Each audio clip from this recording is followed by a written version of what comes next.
I bought a whole box of gold beads, spent the entire night to sew them into a gown. The next morning, the whole studio was shocked by the dress.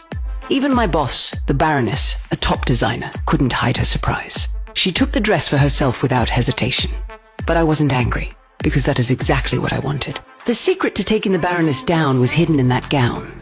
On the day of the show, just as the Baroness was soaking up the media's attention, a motorcycle suddenly rushed onto the red carpet. Amidst the smoke, I stepped out, wearing a dangerous yet charming black and gold outfit. Just like that, I stole all the spotlight from the Baroness. My partner cut the power to the whole building, and this night was named by my name Cruella. Amid the gasps of the crowd, I drove off triumphantly.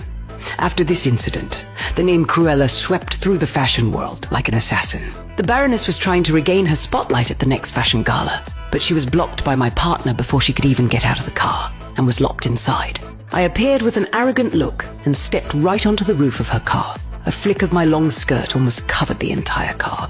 My Royal Navy-style jacket paired with a striking black and red rose gown instantly grabbed all the cameras. The next day, I was on the front page of every headline. But how could the self-conceited Baroness allow anyone to challenge her authority? She started having people investigate Cruella. But even the police couldn't find any information about her, as if this person had appeared out of thin air. The Baroness couldn't draw any good designs, so she took away my private sketches. Well, I seem to have found my new signature piece. On the night of the gala, she was proudly wearing my design, thinking she would surely get back at Cruella. But I wouldn't let her have her way. As a garbage truck opened its back door, piles of trash poured down, and I stood up from the pile of trash in a new look. I smiled and climbed onto the truck. As the truck drove away, the trash gradually turned into a 15-meter long skirt. I laughed wildly as I drove away on the truck, becoming the focus once again. The Baroness was shaking with anger, but had to force a smile. She wanted someone to arrest me, but the police couldn't find any charges. So she pinned all her hopes on the annual fashion gala. The gold gown I sewed for her was her final trump card. But she probably never imagined that Cruella is me, the little designer Estella who has always been timidly by her side. After all, at first, I didn't even dare to speak up when she cut my hand. Fabrics? You get me red like that? Back then, I still considered the Baroness a mentor who saw my potential, because only she recognized my design talent. I had always yearned to be a fashion designer. But as an orphan, I had no means, and could only survive by stealing with my two fellow wanderers. Even so, I would design an outfit fitting for my persona before every job. Until one day I saw the advertisement for the Baroness's studio.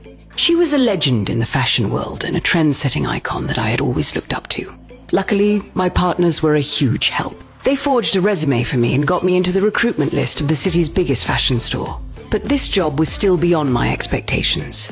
I was assigned to be a bottom-tier cleaner. No matter how hard I tried to promote myself to the manager, he ignored me. I couldn't stand the stiff and boring designs in the display window, but I had nowhere to show my skills. Until this day, I cleaned until the store closed. Seeing the expensive liquor in the manager's cabinet, and remembering his mean face, I couldn't hold back. After the alcohol kicked in, I found the store's outdated clothes even more of an eyesore, especially the look in the window. When I woke up again, it was already the next morning. The display window was surrounded by a crowd. Oh, but seriously, how much better do you look? The manager called me out in anger, but before he could scold me, he received news that the Baroness was coming for an inspection. As soon as she arrived, she noticed the display window and asked the manager who had done it. Thinking she was going to hold someone accountable, the manager was in a rush to kick me out. But the Baroness had her assistant hand me her business card and offered me a job on the spot. You're a fool. That girl put together a better window display than I've seen here for 10 years. I finally got the job opportunity I had dreamed of, and I soon stood out with my talent and gained the Baroness's favor. A perfectionist narcissist who only appreciated herself actually recognized my designs. This gave me a great sense of achievement. I thought we were a mentor and a prodigy. Until this day, I saw my mother's necklace, who had long passed away, on the Baroness. I tentatively asked about it. The Baroness flippantly said that a maid had stolen the necklace and foolishly returned it during her party. As a result, the maid accidentally fell off a cliff, and the news even overshadowed her party. The Baroness's words were filled with slander against my mother, and my mother's life was not as precious as her party. Maybe she only had one person to take care of, and she failed dismally. That is not true. In my memory, my mother was a careful, considerate, and well-behaved woman. But I had been rebellious since I was a child. Because I was born with black and white hair, I was seen as an outcast. But I didn't care. Instead, I openly embraced my rebelliousness, to the point where I was a regular to the principal's office. My mother always wanted me to be more obedient, but those kids were just too annoying. If I didn't give them a taste of their medicine, they would just push further. So I was getting demerits because of this, until I was about to be expelled. I'm expelling her. It's too late because I withdrew her first, so that can't be on a record. The only time my mother was rebellious was for me. To support my dream of becoming a fashion designer, she wanted to take me to London to build a career, and she planned to ask a friend for help. Before she left, she gave me the necklace and told me never to leave the car. But I was quickly attracted by the guests in exquisite gowns and snuck into the castle party. Just as I was dazzled by the fashion show, I was discovered by some Dalmatians.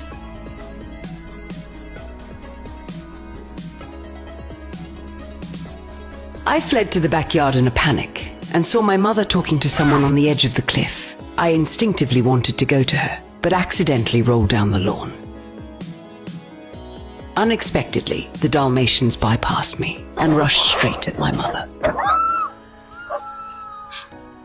The host of the party told the police that someone had broken into the party, which led to the dog's pursuit. So the police prepared to launch a full-scale search. I had to hold back my sorrow and flee in the rain, but I dropped the necklace on the lawn in the chaos. For so many years, I always thought it was my playfulness that killed my mother. So I hid my rebellious side and followed my mother's words to live a low-profile life. But now, the necklace is on the Baroness. The person my mother asked for help that night must have been her. But I don't believe a word of the Baroness's slander against my mother. I decided to take back the necklace and find out the truth of that year. I made a foolproof plan. At the Baroness's gala, I made a high-profile entrance on purpose. Once I had everyone's attention, I borrowed a light from someone nearby.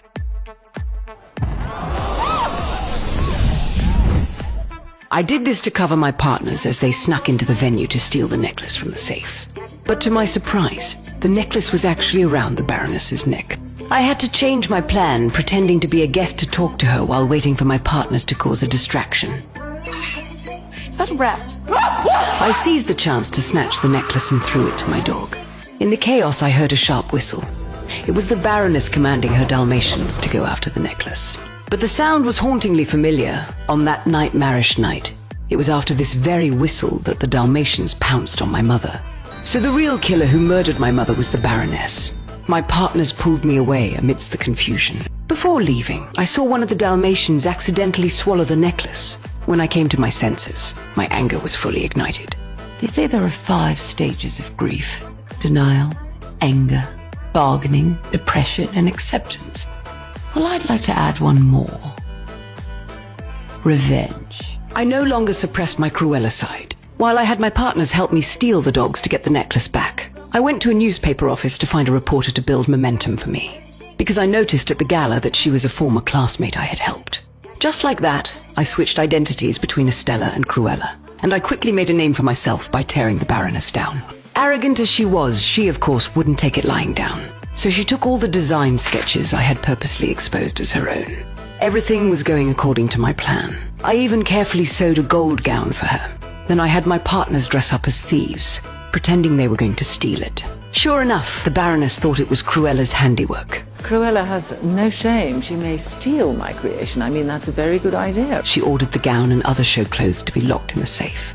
But I had purposely pocketed a needle and tampered with the security door. It wasn't until right before the fashion show started, when the Baroness went to take the gown out, that she realized the door was jammed. When she finally got it open, moths swarmed out. The guests fled the show one after another. This was the big gift I left for her. The gold beads on that gown were actually special insect eggs. After they hatched, they chewed up all the other dresses in the enclosed space. The Baroness's show was ruined, and I held my first fashion show in Central Park nearby. This duel was another total victory for me. I hummed a song on my way home, wanting to celebrate with my partners. But when I turned on the lights, I found them both tied up. It turned out that right as the show ended, the Baroness saw my partners in the crowd and recognized them as the people who made deliveries for me. So she followed them here and used their lives to threaten me into surrendering. I couldn't believe it. You're going to kill me because I upstaged you? The Baroness's henchmen began pouring gasoline all over the room. I tried to buy some time. I know you killed my mother. But this woman just asked me to be more specific. God, how can she be so indifferent after killing someone? I'm gonna kill you and your dogs. Enough. Goodbye, Cruella. The Baroness's figure faded away. I was left alone in the burning building. My dogs tried to save me, but how could they untie the knots?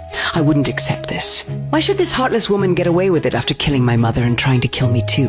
Before losing consciousness, I faintly saw a figure walking toward me. When I woke up, I was surprised to find I wasn't dead, and the person who saved me turned out to be the Baroness's personal butler. He took out the necklace he had picked up from the fire. After twisting it, a key actually came out. Then he asked me to use the key to open a box. Inside was a birth certificate, proving that the Baroness had given birth to a child. And that child was me. Then I learned about my background from the butler. Back then, the Baroness accidentally became pregnant with the Baron's child. But as a strong-willed woman, she didn't want a child, something weak that would hinder her career. However, the gentle Baron was very happy. He gave the family heirloom to the Baroness and left the inheritance to the child. The Baroness accepted it gladly, but after giving birth, she ordered the butler to get rid of the baby. The butler couldn't bear to do it, so he secretly gave the baby along with the necklace to a kind maid to raise. In other words, my mother was just my adoptive mother, and I am the Baron's legitimate heir. That psycho cannot be my mother. I ran out in confusion. It's too absurd. My biological mother killed my other mother. I finally understood why my mother always wanted me to be the low-key Estella. Because the blood flowing through my veins is actually that cold-blooded woman's crazy blood. I loved you. But the thing is, I'm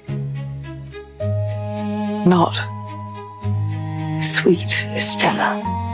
Try as I might, I never was. I'm Cruella. Born brilliant. Born bad. And a little bit mad. And I'm not like her. I'm better. Mother, I really love you, but I don't want to suppress my nature anymore. I will take my revenge in my own way and walk my own path. I drove into the police station, leading away a large number of police and creating an opportunity for my partners to break out of jail. The Baroness was going to hold a charity gala at the castle. I had to strike first before she found me. With the help of my partners, I gathered information on all the guests and sent them outfits in the Baroness's name, inviting them to commemorate Cruella. On the night of the gala, the Baroness learned that I hadn't died and immediately ordered the castle to be put on lockdown. Oh, I beg your pardon? it's not her. Here she is, here.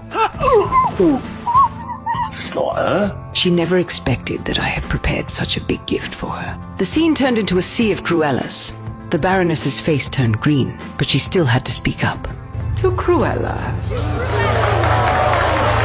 I felt absolutely thrilled.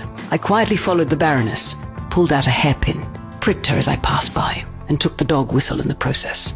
Then I put on a wig and dressed up as Estella. I blew the whistle, attracting the Dalmatians to the window, so that the Baroness would spot me standing at the edge of the cliff. Sure enough, this woman walked out of the banquet hall.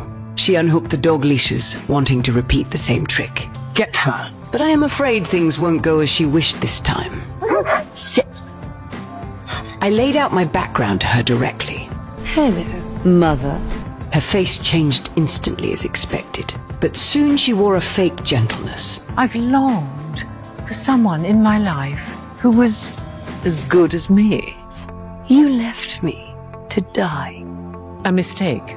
At the same time, my partners were inviting all the guests to the backyard, and my conversation with the Baroness reached a stage of reconciliation. I'm sorry. Can I hug you? I pretended to show a hint of being moved. You're not going to push me off the cliff. Feels so funny, dear. I love it. To outsiders, it seemed like I still held a glimmer of hope for this mother, but her cruelty was just as I expected. Idiot. The crowd gasped. This time everyone present was a witness to the murder. The Baroness tried to quibble just like she did all those years ago. She tried to drag me with her. She jumped. But the police weren't blind, and I was already prepared for falling off the cliff. I opened my parachute and landed safely on the sea. What I was betting on was never her mercy as a mother, because she simply didn't have any. What I bet on was the selfishness and cruelty she would never change. From now on, Estella is dead. And as Cruella, I successfully took back everything that belongs to me from the Baroness, and I will create my own fashion empire here.